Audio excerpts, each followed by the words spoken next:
Bullies throw the small kid into a garbage truck. He emerged a grime-covered god of vengeance. Marcus Rivera had always been small for his age. At 15, he barely reached 5'2" and weighed maybe 90 pounds soaking wet. His olive skin and quiet demeanor made him practically invisible at Roosevelt High School, which was exactly how he preferred it. He'd transferred here 3 months ago when his father got stationed at the nearby military base, and Marcus had hoped to finish his sophomore year without drawing any attention to himself. The first sign of trouble came during lunch on a grey October afternoon. Marcus sat alone at a corner table in the cafeteria, picking at his sandwich while reading a worn paperback novel. The cafeteria buzzed with the usual chaos of teenage conversation, but Marcus had learned to tune it out. He was halfway through a chapter when a shadow fell across his table. "Well, well, what do we have here?" The voice belonged to Jake Morrison, a hulking 17-year-old who'd been held back twice and seemed to take pride in his reputation as Roosevelt High's most feared bully. Jake stood 6'3" with broad shoulders and arms that looked like tree trunks. His dirty blonde hair was cut in a military buzz, and his pale blue eyes held a cruel glint that made smaller kids scatter when he walked down the hallways. Marcus looked up slowly, his dark eyes meeting Jake's stare for just a moment before looking back down at his book. "Just trying to eat lunch," he said quietly, hoping his neutral tone would signal that he wasn't looking for trouble. "Just trying to eat lunch," Jake repeated in a mocking, high-pitched voice that made his two companions snicker. Chad Brennan and Tyler Walsh were Jake's constant shadows, both nearly as large as their leader, but lacking his natural charisma for cruelty. Chad had red hair and freckles that might have made him look friendly, if not for the permanent sneer on his face. Tyler was dark-haired and stocky, with small eyes that darted around nervously when he wasn't following Jake's lead. "You know what, little man?" Jake continued, reaching over and flicking Marcus's book out of his hands. It skittered across the floor, pages fluttering. "I don't like how you just sit here all quiet and weird. Makes me think you're up to something." Marcus felt his jaw clench, but he forced himself to remain calm. He'd been in situations like this before, at his old school and the one before that. Military kids moved around a lot, and there was always some Jake Morrison looking to establish dominance over the new guy. The key was to not react, to not give them the satisfaction of seeing fear or anger. "I'm not up to anything," Marcus said, his voice steady. "Just reading."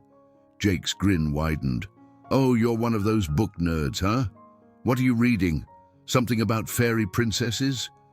The other students in the cafeteria had started to notice the confrontation. Some turned to watch openly, while others pretended to focus on their food while keeping one eye on the drama unfolding. Marcus noticed Mrs. Patterson, the lunch monitor, was busy dealing with a spilled drink at the far end of the room. Marcus stood up slowly and walked over to retrieve his book. As he bent down to pick it up, Jake's foot came down hard on the paperback, grinding it into the dirty linoleum floor. "Oops," Jake said with mock innocence. "Looks like your little book had an accident."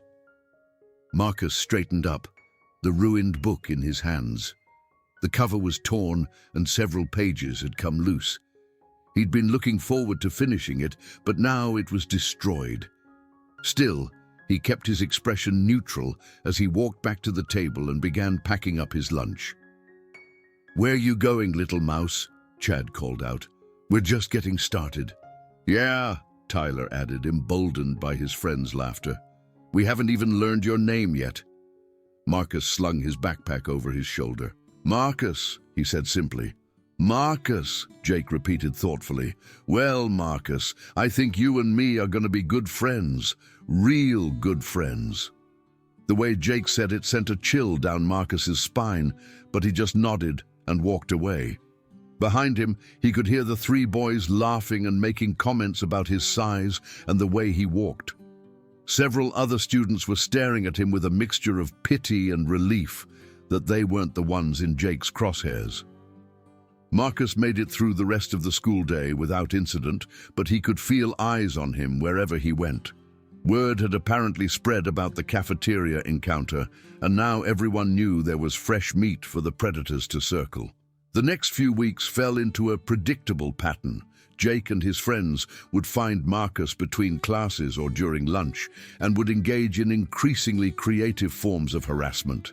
They'd accidentally bump into him in the hallways, sending his books flying. They'd sit near him during lunch and make loud comments about his clothes, his size, or his apparent lack of friends. Once, Tyler had followed him into the bathroom and had trapped him in a stall while making crude jokes about his heritage.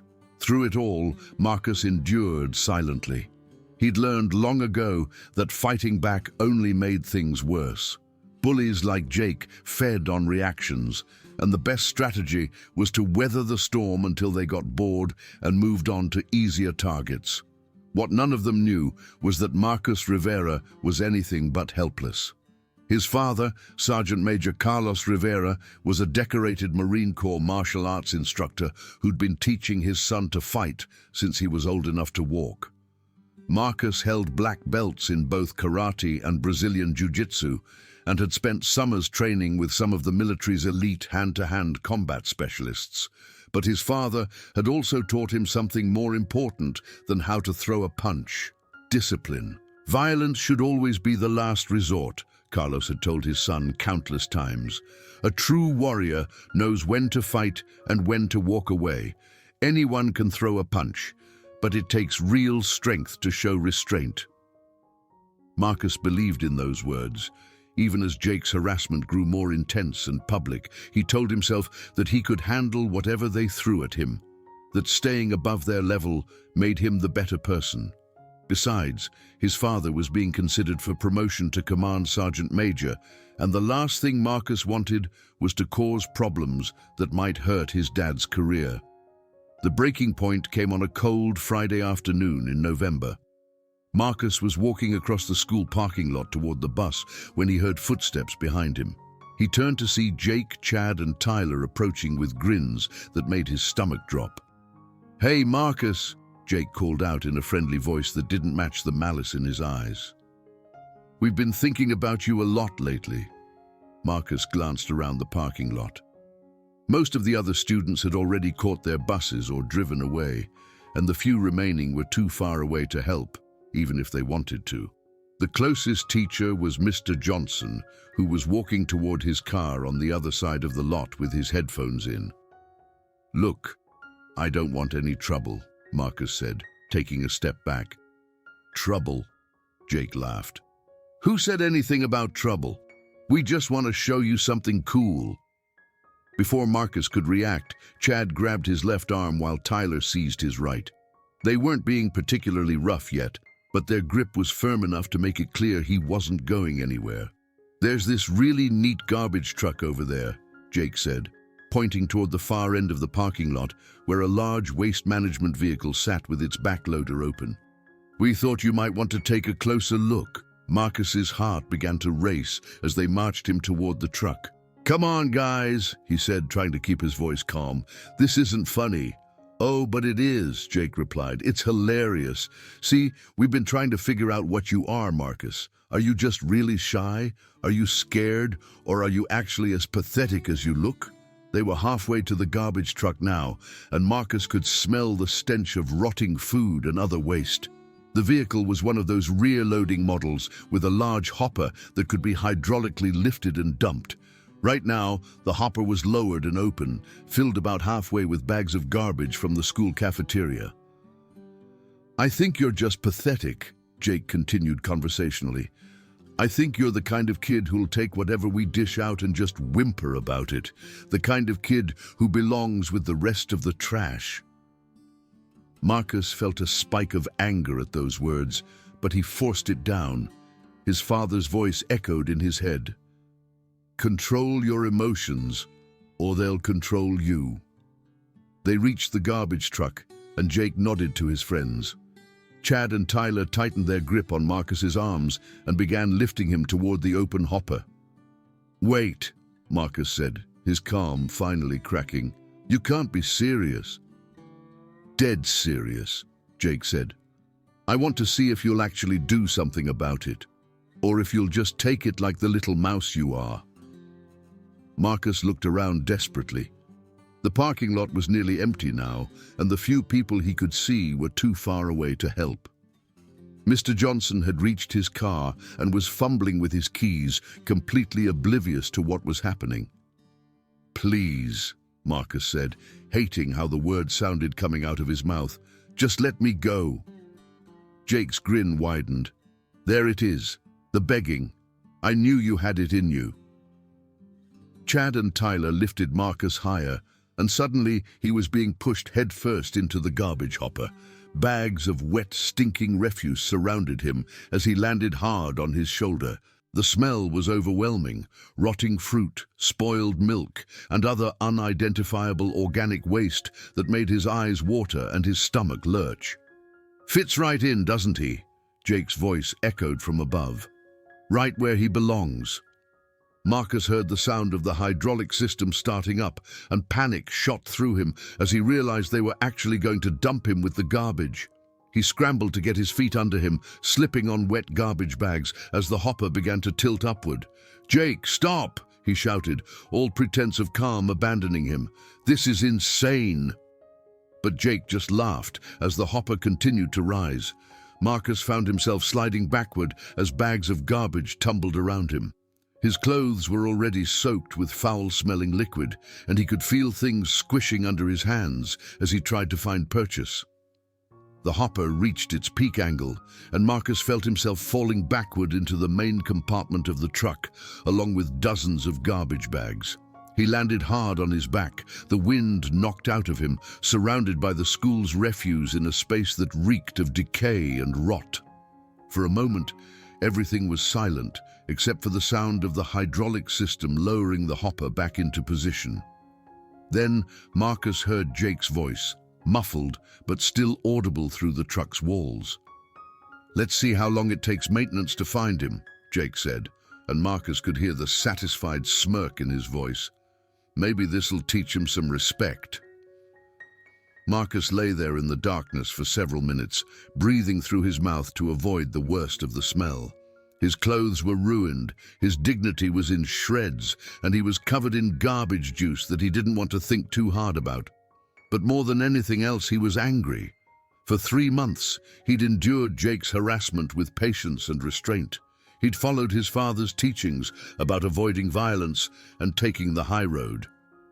He'd convinced himself that showing discipline made him stronger than his tormentors. But as he sat in that garbage truck, surrounded by rotting waste and the smell of his own humiliation, Marcus realized that sometimes discipline wasn't strength. It was just another word for being a victim. He thought about his father's other lessons, the ones about protecting yourself and others from predators. "There's a difference between being peaceful and being prey," Carlos had told him once. "A warrior knows when it's time to fight." Marcus closed his eyes and made a decision that would change everything. It took him nearly 20 minutes to climb out of the garbage truck. The sides were slippery and high, and he had to use bags of trash as makeshift steps to reach the edge. By the time he hauled himself over the side and dropped to the ground, the parking lot was completely empty, except for a few teachers' cars. He looked down at himself and almost laughed at the absurdity of it. His clothes were stained with unidentifiable substances, his hair was matted with something that might have been old yogurt, and the smell emanating from his body was truly impressive in its awfulness. But beneath the filth and humiliation, something had changed. Marcus no longer felt like a victim trying to avoid confrontation. He felt like a predator who'd been awakened from a long sleep. Marcus walked slowly toward the school building, leaving a trail of garbage juice behind him. The janitor's closet was usually unlocked, and he managed to clean himself up enough to be presentable for the bus ride home. But inside, the anger was building like pressure in a steam engine. That weekend, Marcus spent hours in the garage with his father's heavy bag, working through forms and combinations he hadn't practiced in months. His father noticed the intensity of his training but didn't comment, recognizing something in his son's eyes that he'd seen in young Marines who were ready to prove themselves. Monday morning came, and Marcus walked into Roosevelt High a different person. He still looked the same on the outside, small, quiet, unassuming, but something fundamental had shifted. He moved with a confidence that hadn't been there before, and his dark eyes held a focus that would have worried anyone who knew what to look for.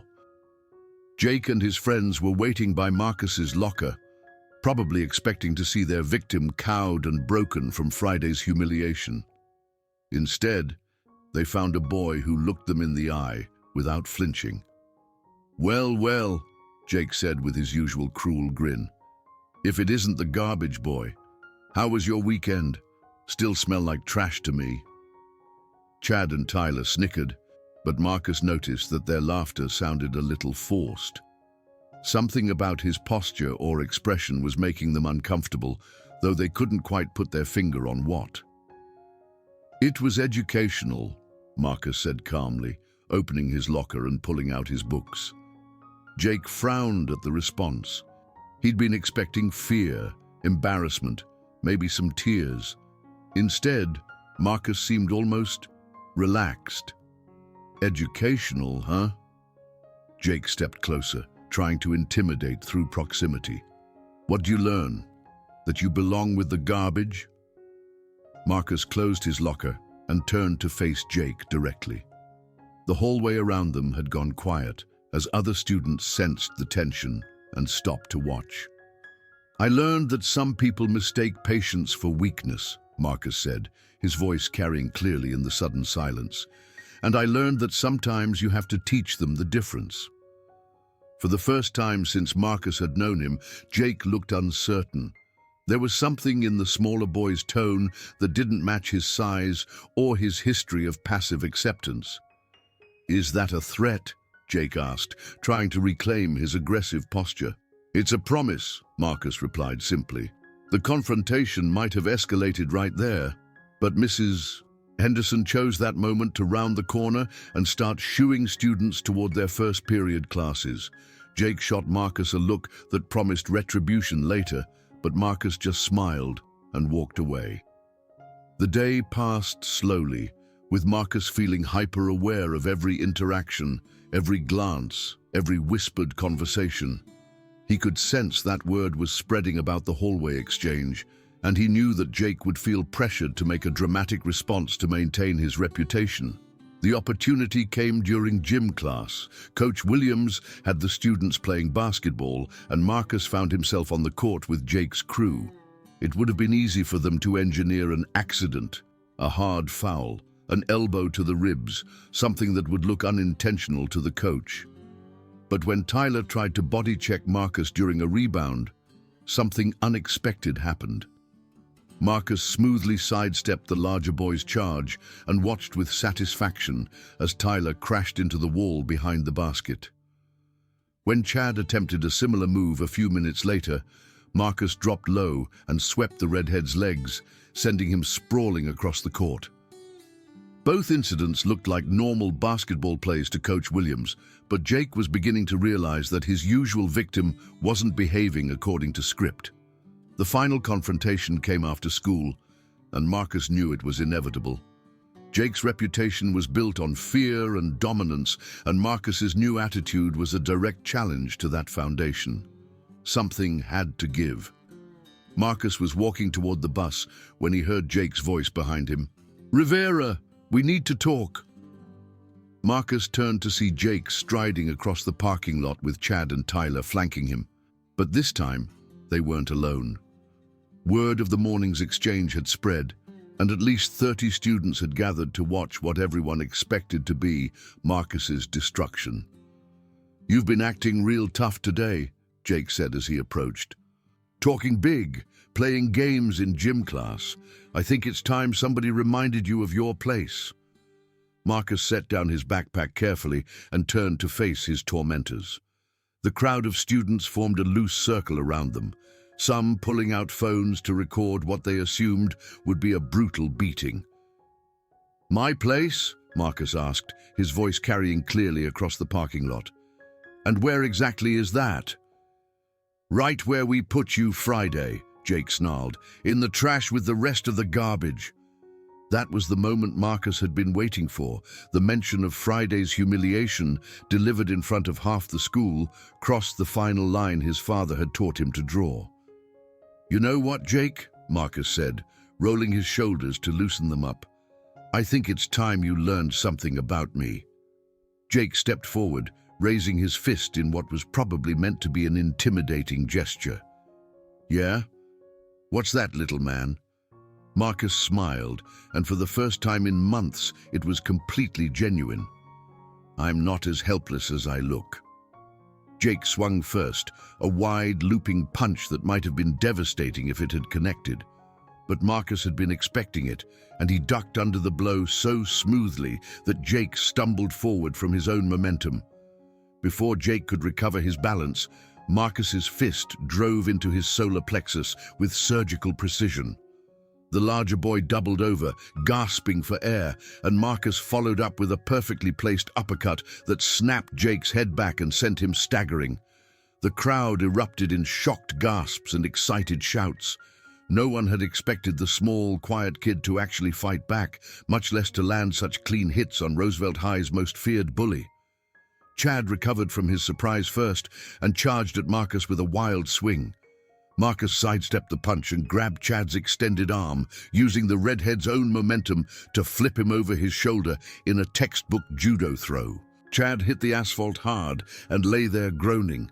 Tyler hesitated for a moment, looking between his two fallen friends and the small boy who had just destroyed them. But peer pressure and loyalty won out over common sense, and he rushed at Marcus with both fists swinging. Marcus ducked the first punch, blocked the second with his forearm, and drove his elbow into Tyler's ribs with a sharp crack that could be heard across the parking lot. Tyler folded around the impact and dropped to his knees, wheezing. The entire confrontation had lasted less than 30 seconds, and now Jake was the only one left standing. He'd recovered enough to breathe normally, but his confidence was completely shattered. The boy he'd been tormenting for months had just dismantled his crew like they were amateur hour. "This isn't possible," Jake whispered, more to himself than to Marcus. "What isn't possible?" Marcus asked, stepping closer. "That the kid you've been picking on might actually know how to defend himself. That maybe I've been letting you push me around because I was trying to be the better person." Jake backed away, his usual swagger replaced by genuine fear. You've been faking it this whole time." "Not faking," Marcus corrected, "just choosing not to fight. But you took that choice away when you threw me in that garbage truck." The crowd around them was completely silent now, everyone transfixed by the role reversal playing out before them. Jake Morrison, the terror of Roosevelt High, was backing away from a kid half his size. "Look," Jake said, his voice cracking slightly. "Maybe we got a little carried away. You know how it is, just guys messing around." "Guys messing around?" Marcus's voice rose with genuine anger. "You threw me into a garbage truck. You humiliated me in front of the entire school. And now you want to call it messing around?" Jake continued backing away until he bumped into someone's car. He was trapped, and everyone could see it. "I'm sorry, all right," Jake said, and the desperation in his voice was painful to hear. "We're sorry. It won't happen again."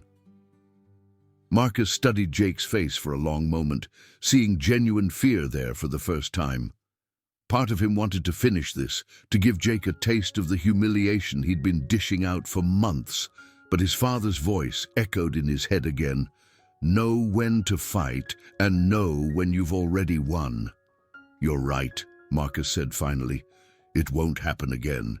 Because if any of you ever lay a hand on me or anyone else in this school again, I'll make today look like a warm-up." He looked around at the crowd of students, making eye contact with several of them. "And that goes for anyone else who thinks picking on people smaller than them makes them tough. I'm done being patient, and I'm done walking away." Marcus picked up his backpack and started walking toward the bus. The crowd parted before him like he was Moses crossing the Red Sea. Behind him, Jake was helping his friends to their feet, all three of them looking like they'd been hit by a truck. As Marcus climbed onto the bus, he could hear the excited chatter of students replaying the fight for those who'd missed it. Phones were already buzzing with videos and messages, and by tomorrow morning, everyone at Roosevelt High would know exactly what had happened. Marcus found a seat near the back of the bus and looked out the window at the parking lot. Jake and his friends were limping toward their own cars. Their reign of terror effectively ended in less than a minute of actual fighting. For the first time in months, Marcus felt like he could breathe freely. He'd proven to himself that he could handle whatever bullies threw at him. But more importantly, he'd learned the difference between being peaceful and being prey. The next morning, Marcus walked into school to find a completely different environment. Students who'd never acknowledged his existence before nodded respectfully as he passed. The hallways seemed to part naturally in front of him, and for the first time since arriving at Roosevelt High, he felt like he truly belonged there. Jake and his friends were notably absent from their usual haunts, and when Marcus did see them later in the day, they gave him a wide berth and avoided eye contact. Word had spread quickly about the parking lot confrontation, and their reputation as untouchable bullies had been permanently shattered. More importantly, Marcus noticed that other students seemed to be walking with more confidence too. The culture of fear that Jake had created was beginning to crumble, replaced by a sense that maybe the bullies weren't as invincible as everyone had thought. During lunch, Marcus was surprised when several students approached his table and asked if they could sit with him. For the first time since transferring to Roosevelt High, he found himself part of actual conversations instead of eating alone with his books. "That was incredible yesterday," said Sarah Martinez, a quiet girl from his English class who'd been one of Jake's frequent targets. "I can't believe you just took them all down like that." Marcus shrugged, uncomfortable with being treated like some kind of hero. "I just got tired of being pushed around," he said simply. "But where did you learn to fight like that?" asked Derek Chen, a skinny sophomore who'd had his own run-ins with Jake's crew. "You made it look so easy." "My dad's in the military," Marcus explained. "He taught me some things, but mostly I just finally decided to use what I knew." The conversation continued throughout lunch, with Marcus finding himself the center of attention in a way that felt completely different from Jake's negative focus. These students weren't looking at him with fear or mockery. They were looking at him with respect and gratitude. As the weeks passed, Marcus settled into his new role at Roosevelt High. He wasn't trying to be a tough guy or the school's new enforcer, but word had spread that he wasn't someone to mess with. More importantly, his example seemed to inspire other students to stand up for themselves. The bullying culture that had dominated the school began to shift. Students who'd been targets found their voices, and the few bullies who remained discovered that their victims were no longer guaranteed to be passive. Teachers began to notice the change in atmosphere, and several commented on how much more positive the school environment had become. Jake eventually returned to classes, but he was a changed person. The swagger and cruel confidence that had defined him were gone, replaced by a subdued wariness that suggested he'd learned his lesson. He never bothered Marcus again, and his days of terrorizing smaller students seemed to be over. One afternoon, about a month after the parking lot confrontation, Marcus was walking to his locker when he heard a familiar voice behind him. "Rivera." Marcus turned to see Jake approaching, but this time he was alone, and his posture was completely different. Gone was the aggressive swagger. Instead, Jake looked almost nervous. "What do you want, Jake?" Marcus asked, his tone neutral but alert. Jake stopped a few feet away and seemed to struggle with his words for a moment. Finally, he spoke. "I wanted to apologize. For real this time, not because I was scared." Marcus studied Jake's face, looking for signs of deception or sarcasm. Instead, he saw something he'd never expected to see there: genuine remorse. "I've been thinking about what happened," Jake continued, "about all the stuff I did to you and to other kids too. It was messed up, and I know sorry doesn't fix it, but I am sorry." "Why?" Marcus asked simply. Jake seemed confused by the question. Why what? Why did you do it? Why me? Why anyone? What was the point? Jake was quiet for a long moment, clearly uncomfortable with the question. When he finally answered, his voice was barely above a whisper. "Because I could," he said. "Because it made me feel powerful. And because nobody ever stopped me. And because I was angry about stuff at home, and it was easier to take it out on other people than deal with my own problems."